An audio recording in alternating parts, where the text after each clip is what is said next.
ব্যারাকপুরে doctor APJ Abdul Kalam নামাঙ্কিত উদ্যানের উদ্বোধন। বর্ষবরণের সন্ধ্যায় নিউ ব্যারাকপুর পৌরসভার 15 নং ওয়ার্ডের 7 নং ঝিলপার পার্শ্বস্থ প্রাঙ্গণে ডক্টর এপিজে আব্দুল কালাম নামাঙ্কিত উদ্যানের শুভ উদ্বোধন করলেন পৌরসভার চেয়ারম্যান প্রবীর সাহা। রবিবার সন্ধ্যায় গ্রিন সিটি মিশন প্রকল্পের অর্থানুকূল্যে সুসজ্জিত আধুনিকরণ সৌন্দর্যায়ন করে নবনির্মিত পার্কের শুভ উদ্বোধন করেন পুরপ্রধান। ফিতে কেটে ফলকের উন্মোচন করেন আব্দুল কালামের মূর্তিতে ফুল দিয়ে শ্রদ্ধা জানান চেয়ারম্যান, ভাইস চেয়ারম্যান সহ স্থানীয় পুর প্রতিনিধিগণ। তারপর উদ্যান ঘুরে দেখেন সকলেই। উপস্থিত ছিলেন পৌরসভার ভাইস চেয়ারম্যান স্বপ্না বিশ্বাস, সমাজসেবী মৃদুলা সাহা সহ বিভিন্ন ওয়ার্ডের কাউন্সিলরগণ। চেয়ারম্যান প্রবীর সাহা জানান, শহর জুড়ে চলছে সার্বিক উন্নয়নের জোয়ার। বর্ষবরণের সন্ধ্যায় 15 নং ওয়ার্ডের আদিবাসী বৃন্দদের উপহার হিসেবে 7 নং ঝিলপার পার্শ্বস্থ উদ্যান উৎসর্গীকৃত করা হলো। নাম দেওয়া হয়েছে ডক্টর এপিজে আব্দুল কালাম নামাঙ্কিত উদ্যানে। শহর জুড়ে বিভিন্ন ওয়ার্ডে ঋষি মনীষীদের মূর্তি স্থাপন করা হয়েছে। প্রাক্তন রাষ্ট্রপতি ডক্টর এপিজে আব্দুল কালামকে শ্রদ্ধা জানাতে পেরে নিজেরা গৌরবান্বিত হলাম।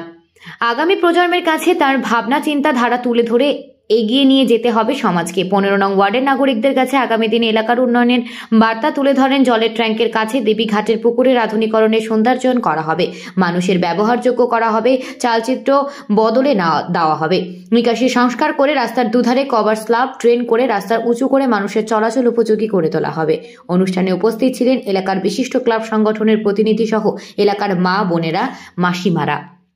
করেছি সলিড ওয়েস্ট ম্যানেজমেন্টের জন্য শহর বাড়ছে, শহর আধুনিকীকরণ করা হচ্ছে।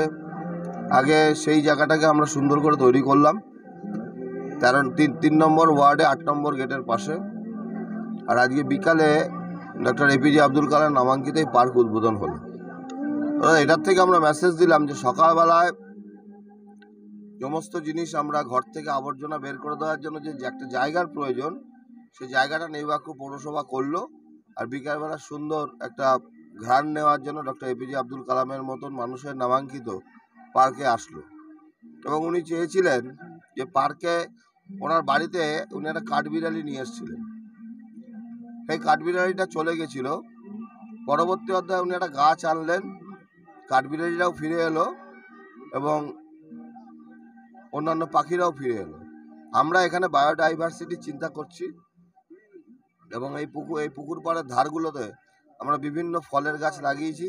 এখানেও সবেদা, জামরুল এবং আমের গাছ লাগানো হয়েছে, যাতে ফল, পুকুর এটা থাকলে পরে বায়োডাইভার্সিটি ম্যানেজ হবে। অর্থাৎ এই অঞ্চলে আবার সেই চেনা জানা অনেক অচেনা অজানা অনেক পাখি হয়ে গেছে, সেই চেনা জানা পাখিগুলো আবার ফিরে আসবে। আমরা করি পৌরসভাগতভাবে। কেন করি? আজকে এপিজে আব্দুল কালাম কে তাকে আমাদের জানতে হবে, বুঝতে হবে। বর্তমানে মোগল সাম্রাজ্যকে ভারতবর্ষের ইতিহাস থেকে মুছে ফেলার চেষ্টা করা হচ্ছে, কিন্তু আমাদের যে সেই ছোটবেলায় শিখেছিলাম বাবার হইল আবার জ্বর সারিল ঔষধে, এটাই মোগল সাম্রাজ্য। সেই মোগল সাম্রাজ্যের কনসেপ্টকে আগামী প্রজন্মের কাছে মুছে দেওয়ার চেষ্টা করা হচ্ছে। তাই আজকের এপিজে আব্দুল কালামের মতন নমস্য ব্যক্তিকে আমরা শ্রদ্ধা নিবেদন করতে এই যে মূর্তিটা ওনার এখানে বসানো হয়েছে, এখানে আমাকে একজন বক্তা বললেন যে এই ভাবনাটা কার। আমি বললাম যে প্রথম যে ছেলেটি আমার কাছে এসে বলল যে দাদা এই পার্কটার নাম এপিজে আব্দুল কালাম হলে কেমন হয়? খুব ভালো হয়, তৈরি করে ভালো।